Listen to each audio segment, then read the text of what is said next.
Dual reality shock war headlines expanded overnight. Oil volatility surged. Chinese physical premiums widened again. By every surface-level macro signal, silver should have accelerated higher. Instead, within hours, price collapsed from $94 to $88. The narrative said up. The tape said down.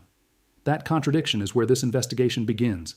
In the East, physical demand remains firm, with retail and wholesale premiums reflecting real allocation pressure. In the West, futures markets dictate spot pricing through leveraged contracts traded in concentrated liquidity windows.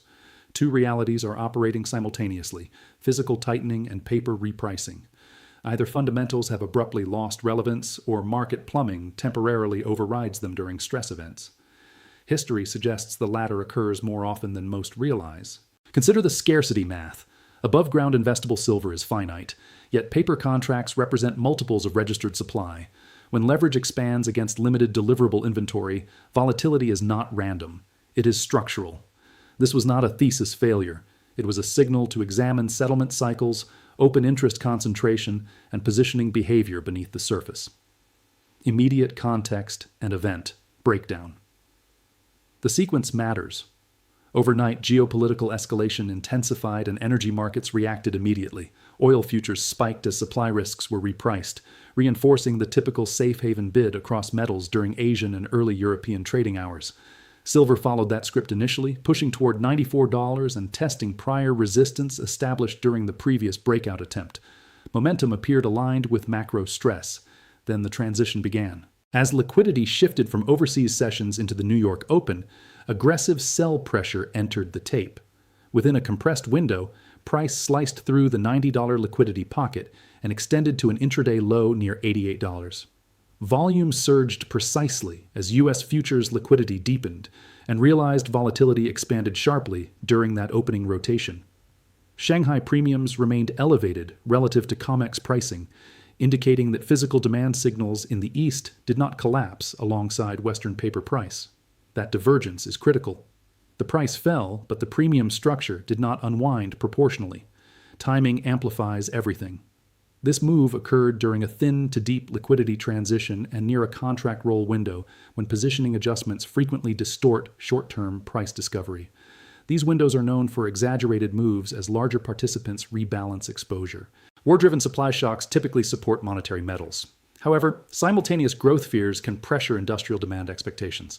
Silver sits between those narratives. What unfolded was not a simple bearish reversal. It was a structural cross-current event, and the real question is what happened beneath price, in spreads, inventory positioning, and delivery behavior. Data stack and market plumbing. To understand whether $94 to $80 was structural failure or liquidity distortion, the data must lead the analysis. Price is the headline. Positioning is the substance. Start with open interest versus registered inventory. Exchange reports indicate total open interest continues to represent a multiple of deliverable supply. Registered silver, the category eligible for immediate delivery, remains a fraction of total outstanding contracts.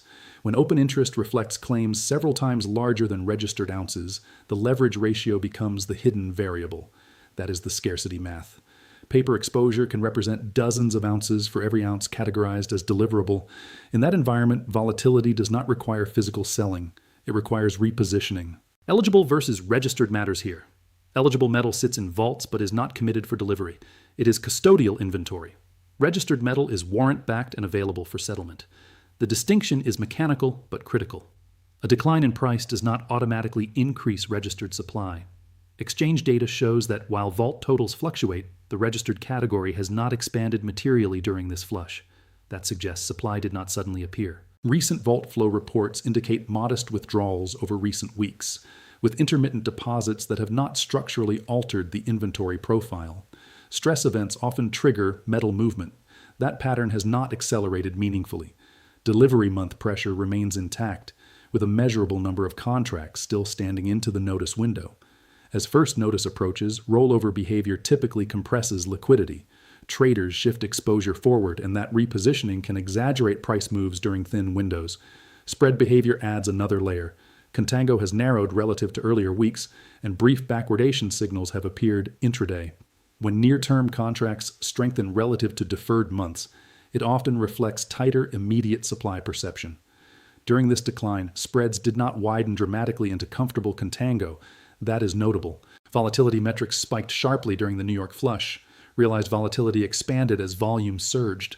Exchange rulebooks allow for margin requirement adjustments during elevated volatility. Short-term margin expansion increases liquidation pressure, particularly among leveraged participants. That dynamic frequently accelerates price moves independent of underlying physical demand. Stress periods often produce divergence between futures price and physical premiums. Retail and wholesale premiums in Asia did not collapse in tandem with the COMEX drop. That divergence reinforces the distinction between paper repricing and physical flow. The data shows price fell aggressively. However, exchange inventory reports do not indicate a sudden surge in deliverable supply. Open interest remains elevated relative to registered ounces. Spread structure did not unwind into deep contango. In combination, those metrics suggest a liquidity-driven event layered onto leverage, rather than a structural collapse in physical demand. Structural explanation layer. Disconnects between price and fundamentals are not anomalies. They are features of leveraged markets. Paper markets price liquidity and positioning first, and fundamentals second. Futures exchanges are built around margin, collateral efficiency, and short-term exposure management. When stress enters the system, participants respond to balance sheet pressure before they respond to long-term scarcity. Large leveraged participants must actively manage risk during roll windows. As contracts approach expiration, exposure shifts forward. That transition compresses liquidity and concentrates positioning near key technical levels. If open interest clusters near resistance, as exchange data has recently indicated, a move through that level forces rapid recalibration. The result can be sharp repricing that reflects positioning stress more than supply and demand. Silver adds complexity because it straddles monetary and industrial narratives. In a war-driven supply shock, gold often benefits immediately as a pure monetary hedge. Silver, however, carries meaningful industrial demand exposure. When growth fears rise alongside geopolitical stress, the growth shock narrative pressures the industrial component. That creates a cross-current unique to silver. Historical precedent reinforces this structure. In 2008, liquidity compression drove silver sharply lower before the broader monetary response ignited a sustained rally. In March 2020, silver experienced a violent flush during systemic liquidation, only to break higher once leverage was cleared. In both cases, leverage cracked before metal scarcity did. Stress cycles typically unfold in sequence. Equities weaken first as risk reprices. Commodities follow as growth expectations adjust.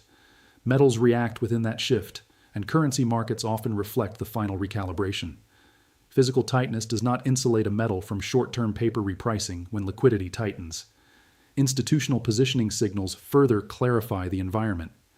Concentrated open interest near recent highs creates vulnerability to sharp reversals during thin windows. This is not a claim of manipulation. It is recognition of structural incentives. Large participants protect capital first. In stress events, what breaks first is leverage, not metal scarcity. The recent flush may represent a positioning reset within that broader structure, rather than a fundamental unwind of physical demand. Countdown, pressure. Window time now becomes the variable that matters most. As the contract approaches first notice day, positioning shifts from speculation to potential delivery obligation. The roll window compresses exposure forward, forcing participants to either close, roll, or stand. That compression historically amplifies volatility because liquidity thins precisely as leverage decisions intensify. The settlement cycle adds another layer. Futures positions are not abstract. They resolve into either offsetting trades or delivery notices within defined windows. When standing contracts remain elevated relative to registered inventory, scarcity math re-enters the equation. If even a small percentage of open interest elects to stand, the ratio between paper claims and deliverable ounces tightens quickly. Options expiration introduces additional gamma dynamics.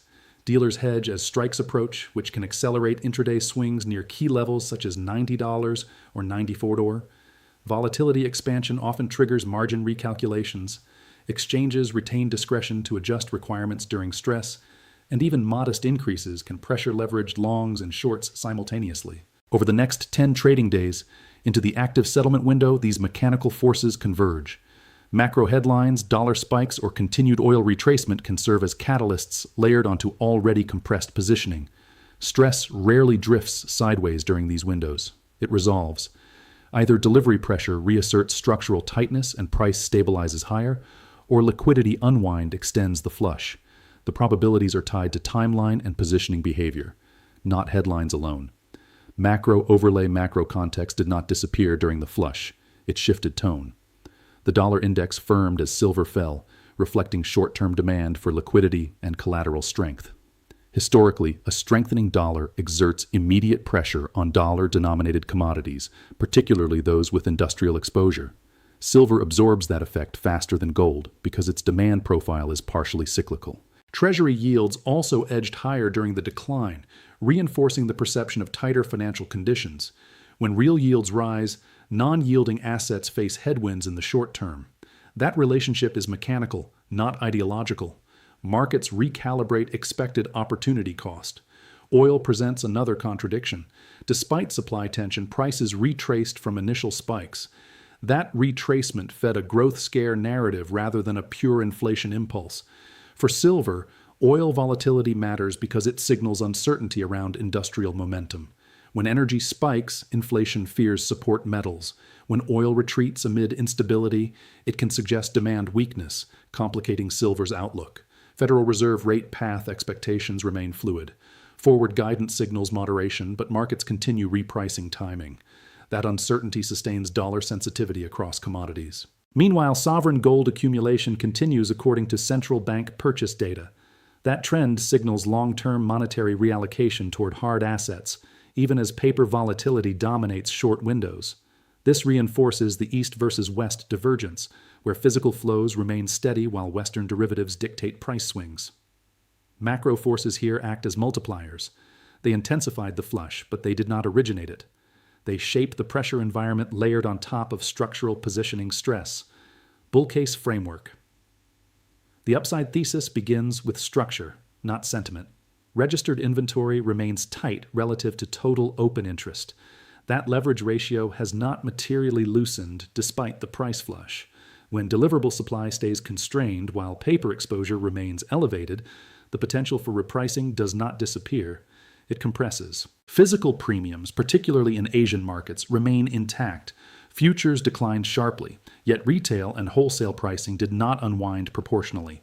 That divergence suggests underlying allocation demand persists beneath short-term paper volatility. Spread behavior has also hinted at intermittent backwardation risk. When near-term contracts strengthen relative to deferred months, it often reflects immediate supply sensitivity.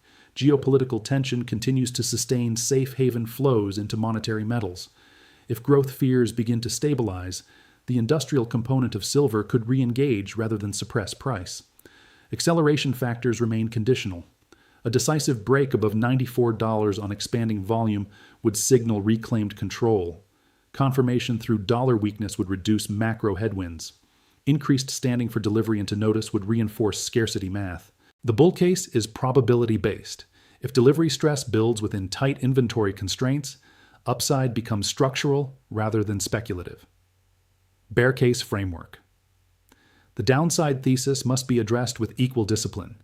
If dollar strength persists and real yields continue firming, silver faces sustained macro pressure.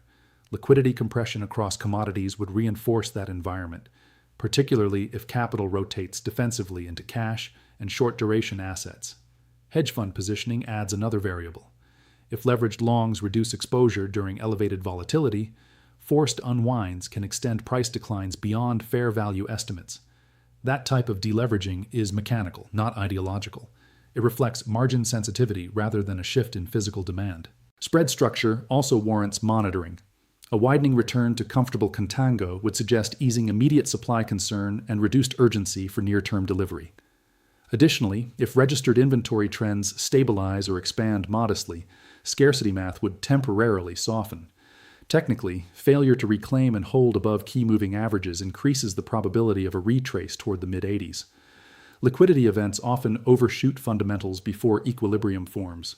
Maintaining analytical neutrality requires recognizing that leverage-driven stress can extend lower before structural forces reassert themselves. Data compression recap. Silver flushed from 94 to 88 during roll compression. Open interest remains elevated relative to registered supply. Scarcity ratios unchanged. Shanghai premiums intact. Volatility expanded into the New York window. Dollar firmed. Oil retraced despite tension. Delivery timeline compressing into notice, increasing positioning sensitivity and settlement pressure ahead. Disciplined, close study structure over emotion. Verify data independently. Position with discipline. Respect leverage. Let logic guide decisions.